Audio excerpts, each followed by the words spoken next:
Fala pessoal, tudo bem?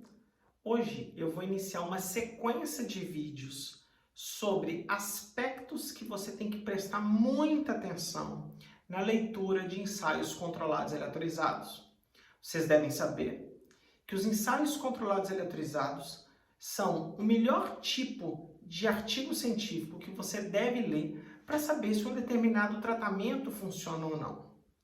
Infelizmente, mais de 50% dos ensaios controlados aleatorizados são terrivelmente conduzidos, ao ponto que você não deveria nem gostar de ler aquilo. Do resto, metade é mais ou menos, você vai ter que fazer muito esforço para entender e vai ter que também fazer um esforço de interpretar, levando em consideração as limitações do estudo. E você vai ter cerca de 20, 30% desses estudos que são excelentes, que de fato vão te ajudar a tomar decisão na prática clínica, que vão ajudar a fazer os seus pacientes sofrerem menos, tá bom? Então, eu vou aproveitar esse vídeo introdutório para te dar as primeiras duas dicas que você deve prestar atenção numa leitura de ensaio clínico. A primeira delas é olhar a pergunta do cara. O que o autor de fato quis investigar? Os ensaios controlados aleatorizados, eles podem ser mais exploratórios ou mais pragmáticos. O estudo exploratório é aquele que é bem dentro de uma caixinha, ele é bem quadradinho. Por exemplo, você tem que dar 8 comprimidos de antibiótico de 12 em 12 horas, ou seja, em 4 dias você deu todo o tratamento. O tratamento é feito igual um relógio e você avalia todo mundo igual, você prescreve para todo mundo igual, você mensura o desfecho para todo mundo igual. E isso é perfeitamente aceitável, porque muitos tratamentos são assim. Como, por exemplo, o tratamento de uma laringite infecciosa, por exemplo, tudo que você tem que fazer é estabelecer qual é o melhor fármaco, prescrever, colocar para o paciente tomar nos horários certinhos e está tudo bem. Porém, existem muitas profissões e muitas categorias na medicina em que a realidade é mais complexa do que simplesmente prescrever um medicamento e falar para a pessoa tomar num horário fixo. Por exemplo, se você quiser olhar um ensaio clínico de cirurgia, você vai perceber que existem variações anatômicas nos pacientes. Existem formas diferentes de fazer os procedimentos. Se o cirurgião é destro ou canhoto, se o cirurgião tem todos os equipamentos ou não tem todos os equipamentos, ele vai ter que adaptar para a situação daquele paciente. As lesões são diferentes. Então pode ser que durante o ato cirúrgico ele tenha que tomar outras decisões lá dentro. E no ensaio clínico de cirurgia, os procedimentos não são quadradinhos, eles são flexíveis. Outros exemplos são ensaios clínicos de fisioterapia, em que você usa múltiplas intervenções e você individualiza a conduta de acordo com a apresentação clínica do paciente. Um outro ótimo exemplo seria um tratamento de psicoterapia, por exemplo, fornecidos por psicólogos, em que ele vai ter que personalizar a conduta para o paciente, tá? Então, quando você for ler esses ensaios clínicos, você tem que saber se você está lendo um estudo mais exploratório ou mais pragmático, tá bom? Existem situações que o pragmático você fala assim, putz, mas eu não faço isso na minha prática clínica. Então aquela leitura vai ser muito mais um exercício intelectual do que um exercício de te ajudar a tomar decisão clínica. Agora, os ensaios clínicos mais pragmáticos, eles tendem a aproximar a pesquisa da sua condição clínica.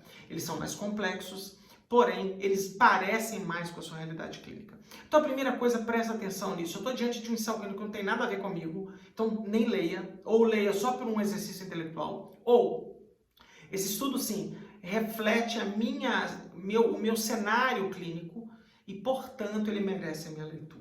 Tá bom? Eu, como professor de prática baseada em evidências, não queria que você ficasse perdendo tempo lendo artigos científicos pelo simples fato de ler, mas sim para você ler e utilizar isso com o seu paciente. Segunda coisa que você tem que prestar atenção é quem são os pacientes e quem são os profissionais que estão tratando desses pacientes, que é o item número 1 que você tem que ficar atento, que é a validade externa. Para quem que aquele estudo está representando no mundo clínico, para quem que esse estudo serve na prática clínica. Então, por exemplo, no ensaio clínico de psicoterapia, por exemplo, se ele for feito por um psicólogo recém-formado, pode ser que as tomadas de decisão dele não sejam parecidas com uma pessoa que tem 30 anos de experiência clínica. Então Então é importante ir lá entender quem é o profissional que fez os procedimentos ou os profissionais que fizeram os procedimentos e como eles fizeram e se aquilo parece com o meu cenário clínico. Eu não estou falando que tem que ser igual ao seu cenário clínico. Eu estou dizendo que ele tem que parecer com o seu cenário clínico. Se sim, ótimo. Continua a leitura do texto. 2. Os pacientes que estão naquele estudo parecem com os seus? No meu mundo de dor lombar, num passado não muito distante, era muito comum a gente aqui no Brasil ler ensaios clínicos conduzidos na Noruega, na Finlândia. A Escandinávia era um país campeão na condução de ensaios clínicos de fisioterapia para pacientes com dor de coluna. O problema é que o nível socioeconômico desses pacientes e provavelmente as comorbidades desses pacientes são muito diferentes do cenário clínico de vários fisioterapeutas do Brasil. Pode ser que esse estudo ele faça uma boa generalização para um fisioterapeuta que trabalha no Leblon, no Rio de Janeiro, na Savassi, em Belo Horizonte, em Moema, em São Paulo, mas provavelmente ele não represente a realidade clínica de profissionais que atendem pacientes da classe C e D, por exemplo. Então é muito importante você entender quem são os participantes daquele estudo. Outro exemplo é a idade desses participantes. Eles parecem com os seus? Porque pode ser que você trabalhe com uma categoria mais jovem e esse estudo tem gente muito mais velha ou vice-versa. O estudo tem só idoso e você trabalha ao contrário. Você pode lembrar dos ensaios clínicos de vacina para Covid, em que a gente teve que fazer primeiro um grande ensaio clínico em que tinha idosos e adultos, depois fizeram um de adolescentes, depois um de crianças e agora um de bebês, porque a gente não tem certeza se esse fármaco ele funcionava de forma igual ou de forma diferente diante das diferentes faixas etárias. E a gente aprendeu que não era assim, que os idosos respondem um pouco pior do que os adultos, que as doses das crianças têm que ser menor do que as doses dos jovens, dos adolescentes e dos adultos. Então, quando você for focar na leitura do ensaio clínico, antes de olhar para o viés que lá tem, que eu vou colocar nos próximos vídeos, pense muito na pergunta de pesquisa, se esse estudo é pragmático ou exploratório e, principalmente, se o profissional que atende parece com você e se os pacientes que foram recrutados para aquele estudo parecem com os seus. Assim, você vai conseguir utilizar muito melhor a informação daquele artigo na sua tomada de decisão, tá bom? Eu volto no próximo dia com mais dicas sobre leitura de ensaios controlados e aleatorizados. Aproveita, segue o meu canal, clica aqui no sininho e vamos ficar juntos aqui para aprender juntos. Um abraço.